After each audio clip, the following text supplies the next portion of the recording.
Ay na napaka buti ng ating Panginoon at tayo ay patuloy na tinutustusan po ng mga araw, ng mga linggo, ng mga buwan at ayan ay malapit na po uli magpasko. Amen po salamat sa Diyos at patuloy po tayong pinag-iingatan po kasama ng ating mga mahal sa buhay, ng ating mga pamilya. Amen po kaya salamat po sa Diyos at muli rin po akong binigyan ng pagkakataon na makapagbahagi ng kanyang banal na salita sa atin po, ang ating mga kananayan, mga ate-ate, mga nanay po. Amen po. Maraming salamat sa Lord. Tayo po ngayon ay nasa Matthew 20, verse 1 to 16, pero ako po muna yung mananalangin saglit. Amen po. Hallelujah. Ama naming Diyos na banal, makapangyarihan sa lahat, muli, Ama, tunay pong dakila ka, napakabuti mo sa aming mga buhay. Panginoon ko, Ama, muli po akong nagpapasalamat sa isang gabi, Panginoon, na ako po ay iyong iningatan kasama ng aking mga anak, kasama ng aking mga kapatid na narito, Panginoon, ang kasama ng kanilang buong sambahayan, Panginoon. Ibigyan mo ng kalakasan, Lord, at kapahayagan, Panginoon. Muli akong nagpapagamit sa iyo, muli akong nagpapauna sa iyo, Panginoon. Gamitin mo lamang po ang aking mga labi upang bilang tagapagpahayag nito, Lord, ang kapahayagan po ay nagmula sa iyo, Panginoon ko. Maraming salamat po, Panginoon, sa patuloy pong magbibigay sa akin ng wisdom, knowledge, and understanding, Lord, upang, Panginoon, ako bilang isang lingkod mo, Panginoon, ay maging karapat-dapat po, Ama, bilang tagapagpahayag ng iyong mga salita na patungkol po sa iyong mga anak, Panginoon, na patuloy na umaasa at nauuhaw, Panginoon, sa iyong mga kapahayagan, sa iyong mga nais po na iparating sa kanila, Panginoon, na bilang magiging liwanag po sa kanilang paglakad, pakakbang, Panginoon, at patuloy na pamumuhay, Panginoon, sa mundo, Panginoon, na tunay naman po na may masalimuot man po, Panginoon ko, subalit nariyan po ang iyong ilaw, Panginoon, sa tulong ng iyong mga salita, Panginoon, na nagsisilbi naming kaliwanagan muli, Ama. Maraming salamat po. Gamitin mo po ako mightily, Lord. Maraming salamat po sa patuloy na pagbibigay sa akin ng pribilehiyo po at ng patuloy na buhay at hangin, Panginoon, upang ikaw po ito po ay magamit ko na paglilingkod sa iyo. Maraming salamat, Ama. In Jesus' mighty name I pray. I thanks and I praise you, Lord. Maraming salamat po. Amen and amen. Hallelujah. Praise the Lord. Amen po. Ayan. Tayo po ay nasa ang talinghaga tungkol sa mga manggagawa sa ubasan. Amen. Noong sa Old Testament po, itong tinatawag na ubasan na ito ay ito po yung lungsod na, ito po yung promised land. Amen po, na sabi po noon, ang mga parabola, ang mga talinghaga ay karaniwang ginagamit po upang sa mga tao na may interest, ay may puso na nais makinig ang tunay na kapahayagan po at katotohanan ng kung kahulugan ng sinais pong iparating ng ating Panginoon ay kanila pong lubos na maunawaan sa kanyang mga disipulo po, sa mga lingkod na talagang tunay na naghahangad po ng nanais ng katotohanan patungkol po sa sinasabi ng ating Panginoon at ginagawa niya rin naman po ang talinghagang ito upang do sa mga hindi nagnanais po o may mga matitigas na puso o yung mga tao na hindi talaga interesado sa salita po ng Diyos ay hindi ay maitago po niya ang katotohanan ng kanyang mga kapahayagan. Amen. Kumbaga hindi lahat ay nararapat na makarinig po ng kanyang nais na iparating po. Amen po. At itong mga kapahayagan na ito ay parang patungkol sa iba't ibang klase ng mga tagapakinig. Mayroong tayong ginagamit din puro itong mga talinhaga na ito. Nang sa ganon, yung mga tao ay sa kasalukuyan po ay magkaroon sila ng maging interesante po sila, maging interesante sila kung ano ba ang mayroon doon sa sinasabing talinhaga na yon, ano, na kahit paano mapukaw yung kanilang atensyon, magkaroon silang ng interest na makinig dahil sa kakaibang kwento, amen po, ano. At ito nga pong talinhaga na ito ay ang layunin din po nito ay upang hubugin po tayo yung ating mga ang ating mga kabutihang asal, yung ating mga moral, yung ating spiritual na pamumuhay, amen po, ay mahubog po nito, amen po. Isa rin siyang pamamaraan po kung bakit ang mga talinhagang ito ay ginamit po ng Panginoon. At karaniwan po, yung mga talinhagang ito ay makikita rin po natin sa Biblia, amen po, yung mga katuruan ng Panginoon kung paano siya nangangaral, ay ginamit po niya sa pamamaraan ng pagpapahayag po sa pamamagitan po ng talinhaga. Amen po. Ano? Katibunan lalamunan ko. Sorry. Ayan. Mayroon po dito mga tagpo at mga tauhan po, ano, kung paano ang talinhagang ito ay ipinahayag. At sinasabi po na ang talinhagang ito ay maaaring mangyari sa realidad nating buhay. Amen po, ano. Kaya naman po, ating pong umpisahan, ano, ang karakter po dito, ano, yung yung may-ari po ng ubasan, ano po, ang mga manggagawa.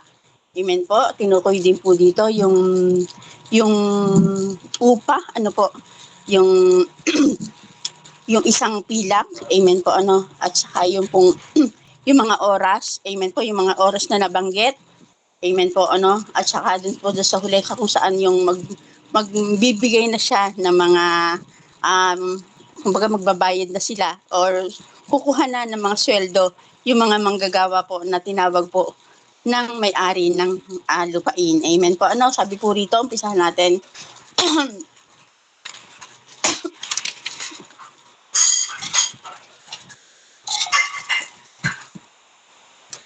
Kung atin pong i-translate, ano po, yung kahulugan ng ubasan, ito po yung vineyard, ano po, sa dictionary.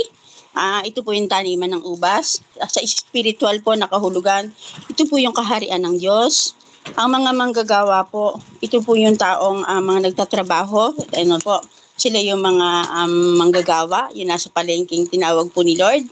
At sa spiritual naman po, sila po yung mga servant, mga mananampalataya, ano po, lingkod ng Diyos, amen po. At doon naman po sa mga yung pilak, ano, yung upang pilak na kanila pong magiging kabayaran, ito po yung yung buhay na walang hanggan, amen po, ano.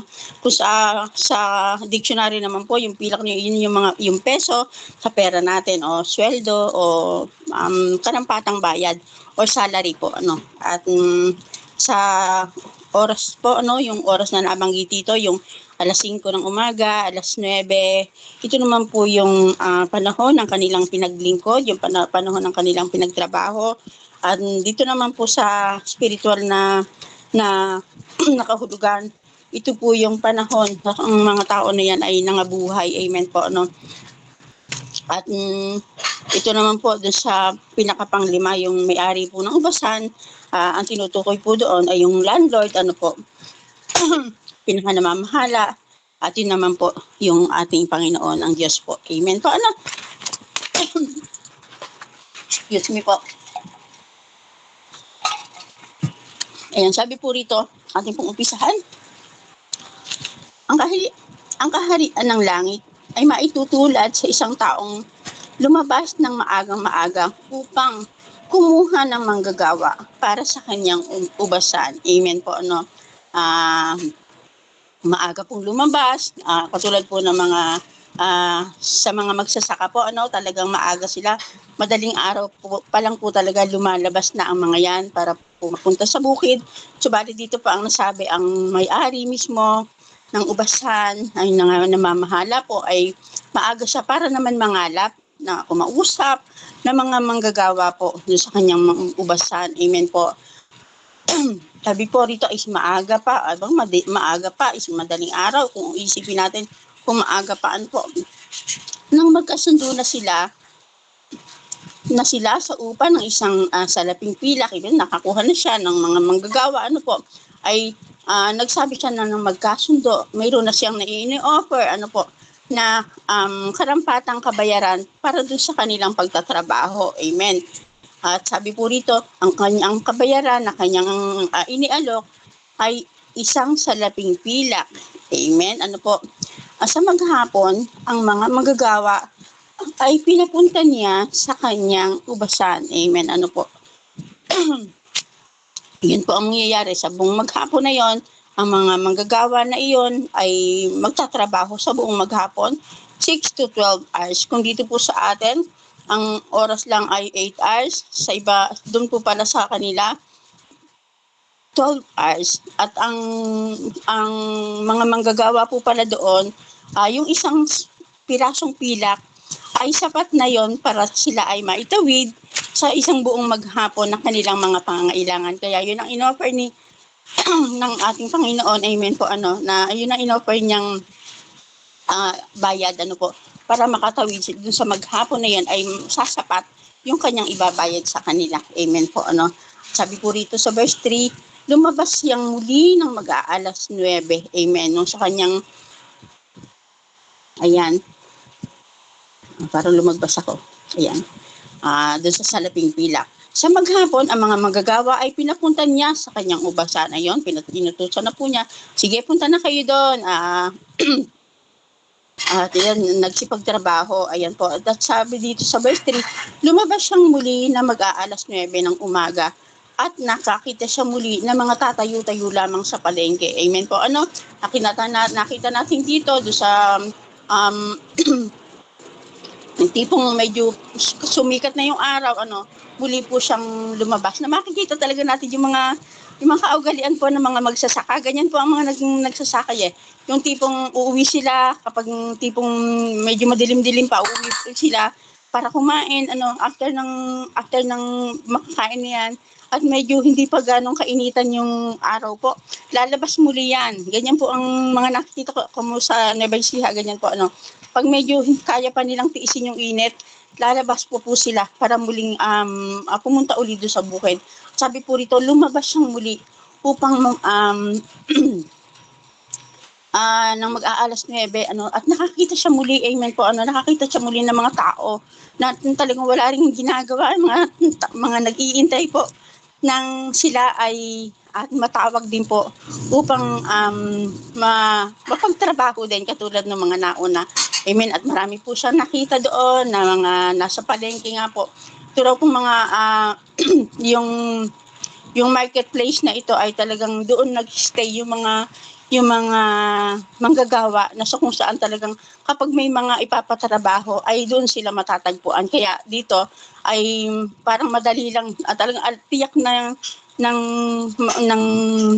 may-ari ng lupain kung saan siya pupunta para makukuha siya ng mga tao. Amen po. Na pwede niyang pagtrabahuhin. Ayan. At dito nga po, muli siya nakatagpo sa alas 9 po. At ganoon din po ang sinabi niya. Nakakita siya muli. Mga tatayo-tayo lamang, parang tambay-tambay lang, walang mga ginagawa. Kaya sinabi niya sa kanila, pumunta na kayo at magtrabaho sa aking ubasan. Ganoon po muli ang kanyang sinabi. At bibigyan ko kayo ng karampatang upa. Ayun, mayroon po uli siyang pasubali, na pag nagtrabaho kayo, may kapalit kayong makukuha, meron kayong ibabayad. Amen po, At dito po muli sa verse 5, at pumunta nga sila. Ayun, sumunod po sila. At lumabas na naman siya ng mag-aalas 12. Ayun po, napakasipag, po, sa katirikan po ng araw, muli siyang lumabas, at ganun po, mag-aalas 12 ng tanghali at nang mag-aalas 3, di po ba, yung mga katirikan talaga ng araw ay muli siyang lumabas at andun po ay mag-aalas 12 ng tanghali at mag-aalas 3 ng hapon. At ganoon din ang kanyang ginawa. Nang mag-aalas 5 na ng hapon, Siya'y lumabas muli at nakakita pa ng iba pang ng ibang wala ng ginagawa. Ibig sabihin, dun sa ilang magkakasunod, meron siyang offer, meron siyang sinabi dito na mga ibabayad. May agreement, may kasunduan po, bago bago sila pinapunta. Pero dito po, sa nabanggit na sa alas 5, at pumunta nga sila, lumabas na naman siya ng mag-aalas. Ayan. Nang mag-aalas 5 ng hapon, siya'y lumabas muli at nakakita pa ng iba pang wala ring ginagawa. Amen, amen. Talagang maraming walang trabaho, walang pinagkakaabalahan.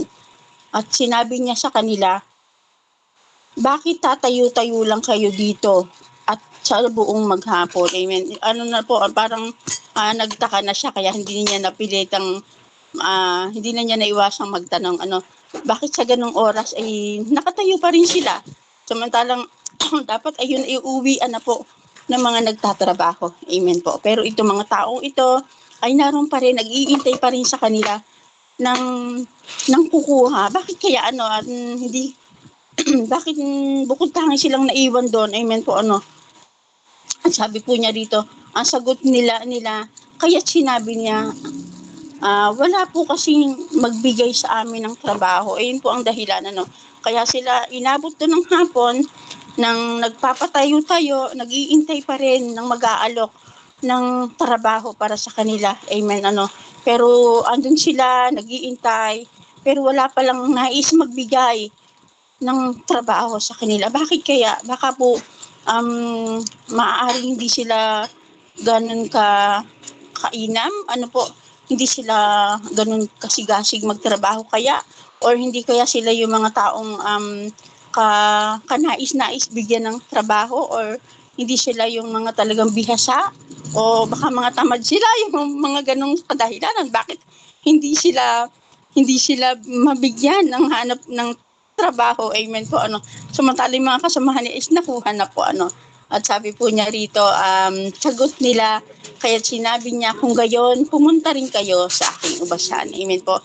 Sa kabila ng iba na walang nais na magbigay sa kanila ng trabaho, andyan po ang may-ari ng lupain. At muling nagsabing, sige, kung wala talaga sa inyo nagbibigay, pumunta kayo doon, pumunta rin kayo doon sa ubasan ko. At di po ba, ay paano makita natin doon sa maghapon na yun, sigurado doon sa mga tao na yun na maghapon na nag-iintay na wala silang trabaho, ay tuwang-tuwa, dahil sa tagal-tagal ng pag-iintay nila, papadilim na, saka pa sila magkakaroon ng, meron pa palang pag-asa na sila ay magkatrabaho doon sa araw na yon.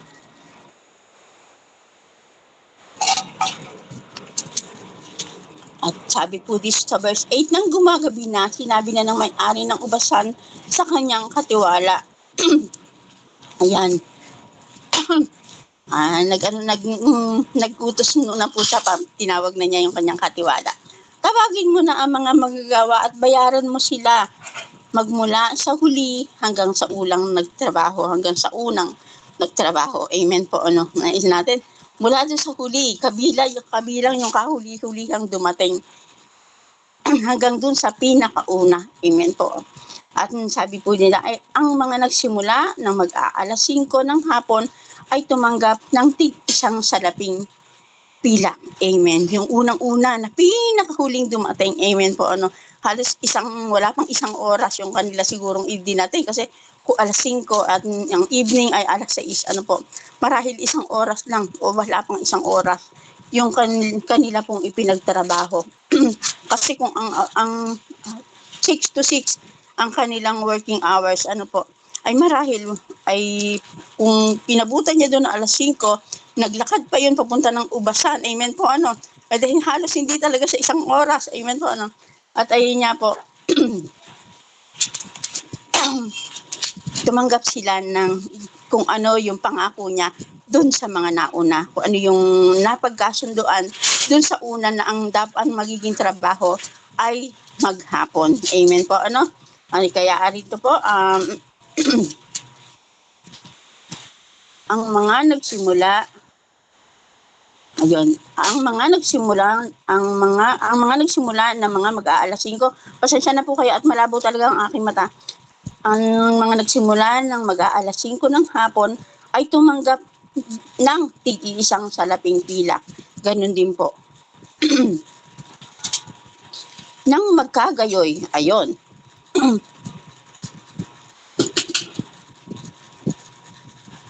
Nang lumapit na ang mga nauna, inakala nilang tatanggap sila ng higit doon sa ay tatanggap sila ng higit doon. Ngunit ang bawat isa ay binayaran din ng tig-iisang pilak. Amen. Ang inaasahan nila dahil sa nakita sa marahil nila na yung mga tinanggap na mga isang oras lang ang tinarabaho ay isang pilak din. Expected nila, mayroon silang additional. Amen po. Meron silang karagdagan kasi mas mahaba yung oras ng kanilang pinagtrabaho. Pero nakalimutan nila na meron silang usapan. Amen po. Na buong maghapon yung usapan niya ang kanilang pagtatrabaho. Amen po. Kaya po dito sa verse yan. Kaya po dito sa verse 11, nang magkagayoy, nagreklamo sila sa may-ari ng ubasan. Amen po. Yung mga nauna na nagtrabaho, na umubos ng ilang oras sa pagtatrabaho nila doon, yung unang nakausap, may kasunduan, bago sila papuntahin sa ubasan, ay nagsipagreklamo daw po. Ayan, ano kaya ang reklamo? Sinabi nila, isang oras lamang nagtrabaho ang mga ito na huling dumating. Samantalang maghapon kami nagtrabaho at nagtiis sa nakakapasong init ng araw. Bakit naman pinagpare-pareho ninyo ang aming upa? Amen po. Talagang may nagreklamo na talaga hindi nakatiis na magtanong at nag-usisa. Nagkumpara pa. Ikinumpara yung haba ng kanilang pagtatrabaho dun sa ginawa ng mga nahuli. Amen po. Talaga pong noong pa man ay meron ng talagang likas sa kanila ang pagkareklamador. Amen po. At sumagat po ang may-ari ng ubasan sa isa sa kanila. Kaibigan, sabi po niya, hindi kita dinadaya. Hindi ba't pumayag ka sa isang salaping pilak? Amen po. Totoo naman na bago nila tanggapin yung trabaho, ay mayroon silang kasunduan na ang gagawin nilang pagtatrabaho ay buong maghapon, 6 to 6. Amen. Kaya po sabi niya rito, hindi kita dinadaya, tunay na mayroon kasi silang kasunduan. Amen po. Na napagkasunduan naman po silang ayunan naman ng manggagawang ito. At niyan sabi po rito, kunin mo ang para sa iyo at umalis ka na. Ayun, pinutusan siya na kumain na yung kanyang sahod. Baka po yung isa ayaw pa niyang kumain kasi parang pakiramdam niya ay hindi yun sapat. Kaya sinabi niya na kuhain mo na yung iyong sahod. Kunin mo na ang para sa iyo at umalis ka na. Amen. Ano sa iyo kung ibig kong bayaran ang nahuli ng tulad ng binayad ko sa iyo. Amen po. Siya ang may-ari. Siya ang nakakaalam kung ano yung kagustuhan niya, kung ano yung kalooban niya na ipagkaloob dun sa huli ng dumating. Amen po. Siya naman ang may-ari ng lupain. Wala silang kasunduan na pinag-usapan nung sabihin niya doon na pumunta at sila naman din ay pumunta. Amen po. Kahit wala namang napag-usapang kung paano yung pagbabayaran. Amen po. Kaya dito ay sinabi niya yon, wala ba akong karapatan? Wala ba akong karapatang gawin sa ari-arian ko ang aking maibigan? Amen po. Tunay naman na nasa kanya yung lahat ng karapatan kung ano yung kanyang nais na pagpapasweldo o pagbibigay po ng upa dun sa mga tao na nais niya dahil yun naman ay kanya po. Amen. Kung nais niyang dagdagan, nasa sa kanya, lalo na't yun naman ay nasa sa kanyang may kakayahan naman po siya. Amen po. At yun po ay yung kanyang yun ang kanyang kalikasan. Amen po. Kayo ba'y naiinggit dahil ako'y nagmagandang loob sa iba? Tinanggap na po niya yan. Marahil nakikita niya, inggit yun. Amen po. Kasi hindi nila natiis na hindi siya questionin at hindi siya nagreklamo. Amen po. Samantalang pwede naman silang manahimik. Bahala na lang yung may-ari kung sa kanilang pananahimik nila maisip nila na sige, dadagdagan ko na lang. Kung maaari, kung baka kung sila nanahimik, ay naiba ang takbo ng isipan ng may-ari ito at sila higit pang dagdagan. Amen po. Ay dahil nga nagpakita sila agad ng pagrereklamo, nagkumpara sila agad, nagpakita agad sila ng pagmamalaki, para ipinamukha nila, panunumbat, pag nagtrabaho kami ng mahabang oras na napapasong init, amen po, may ipinamukha silang ganon, ay kaya ganon ang kanyang naramdaman, pinakuha yung sweldo nila at umalis na lang, kaya sinabi niya po rito ay kayo ba'y naiinggit at siya'y nagmamagandang loob sa iba. Amen po, Ang sabi po rito sa last part, at sinabi ni Jesus, ang nahuhuli ay mauuna at ang mauuna ay mahuhuli. Amen po, Ano pa kaya ang ibig sabihin nun? Nung huling part na yan, sinabi niya na yan. Amen, Makita po natin dito, kung ang ubasan niyang ito ay yung kaharian niya ng Diyos. Amen. At ang mga manggagawang ito na tinawag niya ay yung mga lingkod naman po ng Panginoon, yung mga believers, yung mga servant of God po, yung mga mananampalataya at yung mga oras na sinasabi dito. Amen po. Yung 5 oras ay yung 9 a.m., yung 3 p.m., 12 12 noon, ito yung patungkol sa kung ano yung haba ng pamamalagi natin.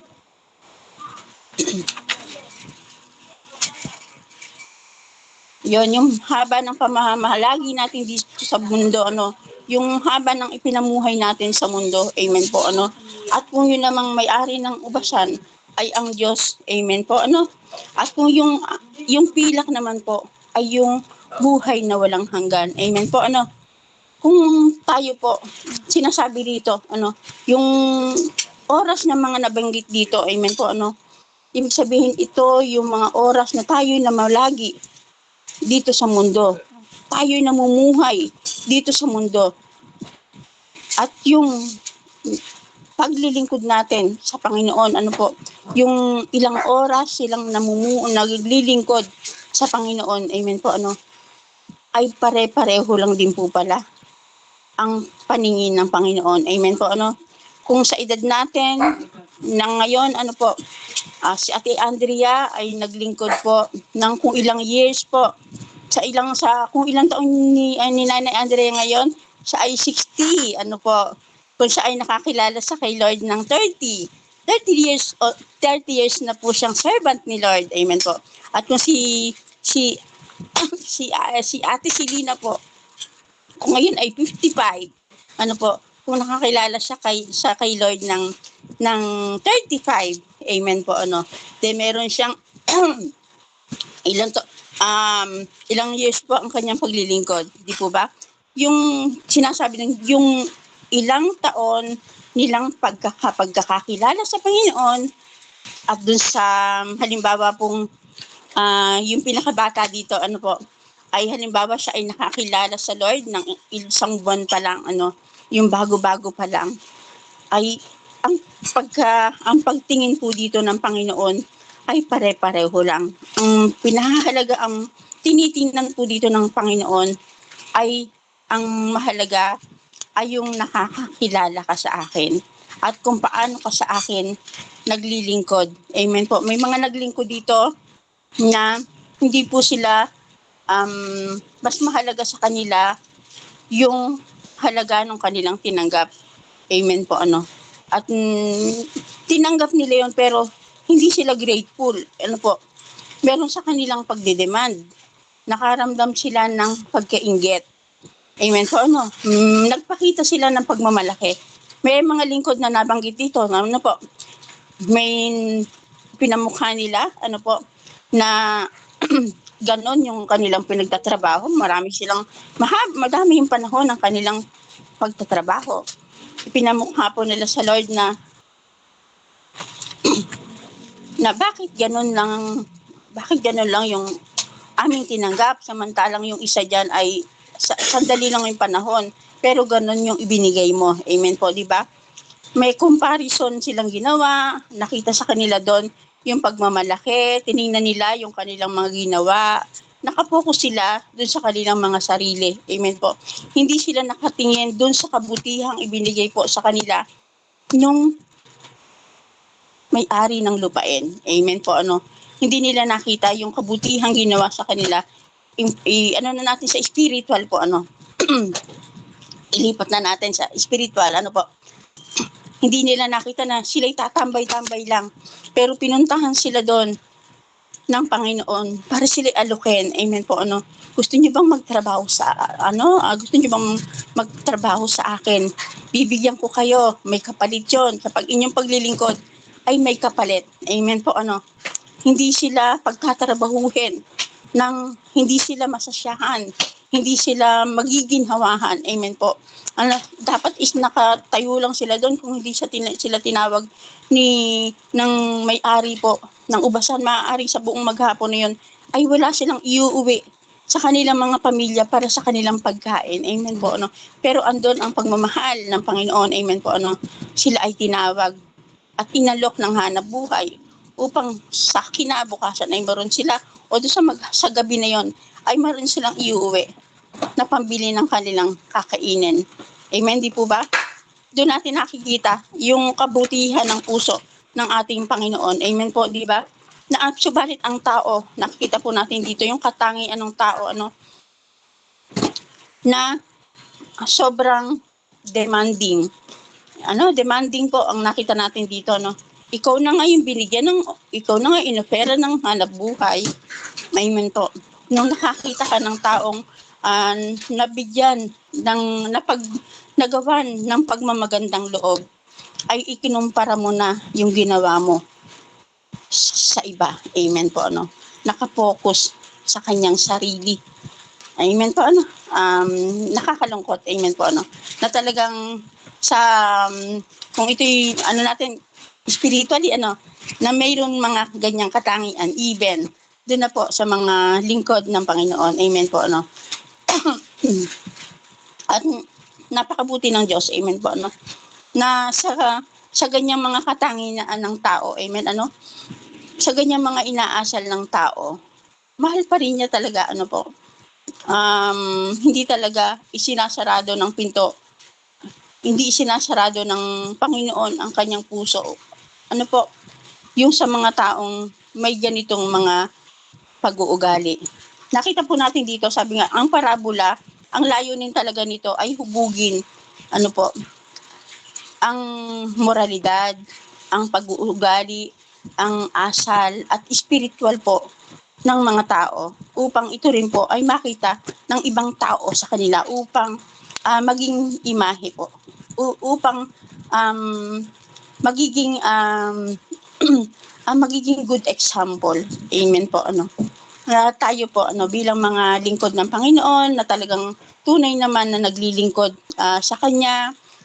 Alam natin yung Kanyang mga patakaran, alam natin yung Kanyang alituntunin, alam natin yung kasunduan na sa ating paglilingkod sa Panginoon, mayroong pangako ang Panginoon na ipagkakaloob sa atin na ito nga po yung tinanggap ng mga tao, yung buhay na walang hanggan, yung isang pirasong pilak. Amen po. Ito yung ating tatamuhin. Noon, iyan ang pangako niya, buhay na walang hanggan. Magpahanggang ngayon, yan pa rin po ang pangako niya sa atin, buhay na walang hanggan sa taong mga tinawag niya at maglilingkod sa Kanya ng buong puso. Walang pag-iimbot, walang pagkainggit, walang pagkamakasarili, hindi tinitingnan, yung hindi nakapokus sa kanyang pansariling kapakanan, kundi dapat masaya din siya doon sa nangyayari na mabuti doon sa kanyang mga kapwa. Kung sila ay natutulungan, may mga taong na napapaboran, nagagawa ng pagmamagandang loob upang sila ay makaranas din po ng mas maaya-aya o maalwang pamumuhay, ay masyahan tayo sa kanila. Matuwa po tayo, makitsaya po tayo sa kanila, at huwag nating ipakita na tayo ay nalulungkot, nagagalit. Amen po. Kasi ito ay taliwas po dun sa katuruan ng ating Panginoon. Amen po, di ba? Talagang tunay naman na tayo inaalis niya dun sa kaisipan ng pagiging makasarili at nakapokus po dun sa mga pansariling interest, di po ba? Yan naman ang ayaw talaga ng Panginoon. Tinuturuan tayo lagi ng Panginoon na maging mapagmalasakit sa ibang tao, mapagbigay. Amen po. Full of compassion, punong-puno ng kahabagan, kaawaan. Amen po. Na yun naman ang talagang kanyang isinapamuhay habang siya ay nananatili dito sa lupa. Ang talinhaga ng ubasan ay tunay pong isang napakagandang aral po sa ating mga mananampalataya na iniwan po sa atin ng ating Panginoon, dahil tinuruan niya tayo dito kung paano tayo mamumuhay ng masagana sa pagbibigay. Pagbibigay po ang tinuturo niya sa atin dito. Amen po. Hindi natin titingnan kung yung ginawa ng mga tao, ang kanyang pagbibigay ay kanyang katangian po. Kaya niyang magkaloob, kaya niyang magbigay sa mga tao. Hindi dahil sa mayroon tayong ginagawa sa kanya, amen po, kundi iyon po ang nais talaga ng puso niya. Ito ay kanyang kalikasan. Ito po ang katangian ng ating Panginoon. Amen po. Yung kanyang kahabagan na tinataglay, yung kanyang mercy and grace na tinataglay. Amen po, na mabiyaya niya sa ating ipinagkaloob. Sabi po rito sa verse, hindi ko na nabasa yung mga sa John 3:16, sapagkat gayon na lamang ang pag-ibig ng Diyos sa sangkatauhan, kaya't ibinigay niya ang kanyang kaisa-isang anak upang ang sino mang sumasampalataya sa kanya ay hindi mapahamak, kundi magkaroon ng buhay na walang hanggan. Amen po. Di po ba? Napaka pinagpala natin, kasi even yung isang anak po ng ating Diyos, ay ibinigay po sa atin nang sa ganon, sa ating mga kahinaan, sa ating mga kasalanan na ating minana, amen po, ay tayo po ay magkaroon ng pagkakataon upang ma-connect po sa ating Diyos. At yung pangako ng buhay na walang hanggan, kung tayo ay mananatiling konektado sa Kanya, sumasampalataya sa Kanya, nagpapasailalim sa Kanyang banal na kapangyarihan, tayo po ay makakaasa at makatitiyak. Andun po yung assurance na kabahagi tayo ng buhay na walang hanggan na sa atin po ay ipinangako. Amen po. Sabi po rito sa Romans 6:23, sapagkat kamatayan ang kabayaran ng kasalanan, ngunit ang walang bayad na kaloob ng Diyos ay buhay na walang hanggan. Amen po. Sa ating mga pagkakasala, sana tayo ay patuloy na mamamatay. Ang ating spiritual na buhay, ang ating mga spirito ay mananatiling patay. Amen po. Subalit sa ginawa po ng pagsasakripisyo po ng ating Panginoong Diyos, amen po, tayo po ay kabahagi po ng buhay na walang hanggan. Kabahagi tayo ng pangako dahil po dun sa kanyang kaloob na buhay. Amen po. Ayan, salamat sa Lord. Nakikita ko po. Ayan, naghanda po ako ng mga supporting verse. Ayan, sabi po rito sa Romans 3:23, sapagkat ang lahat ay nagkasala. Totoo po, 'di ba? Ala namang hindi nagkasala. Amen. At walang sino mang nakaabot sa kaluwalhatian ng Diyos. Amen po. Tunay naman po 'yan, 'di ba? Wala namang hindi nagkasala at wala namang nakaabot sa kaluwalhatian ng Diyos. Subalit, napaka-bless natin. Tayo po ay inaabot ng ating Panginoon. Amen? Ayan, salamat sa Lord.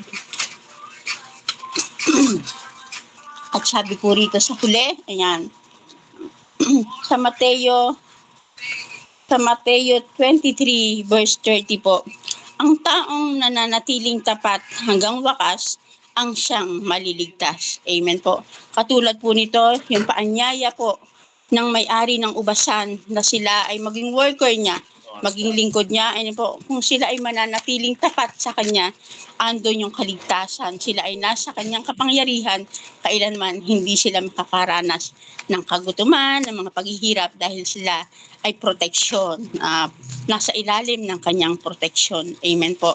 At ganun po, spiritually, habang tayo ay patuloy na naglilingkod sa ating Panginoon, nagpapasailalim tayo sa kanyang banal na kapangyarihan, sa kanyang soberenya, tayo ay nananatiling protektado.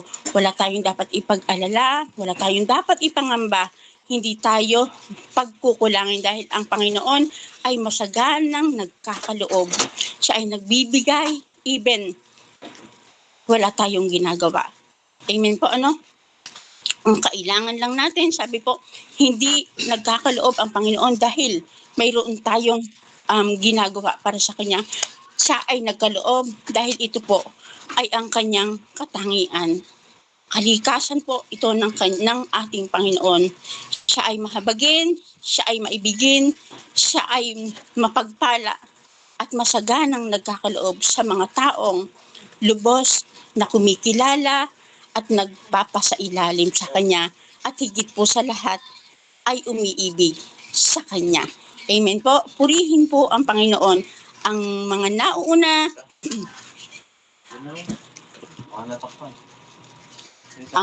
ayun, ang last verse. Sa last verse pong binanggit ng sa ating pong topic. Ayan.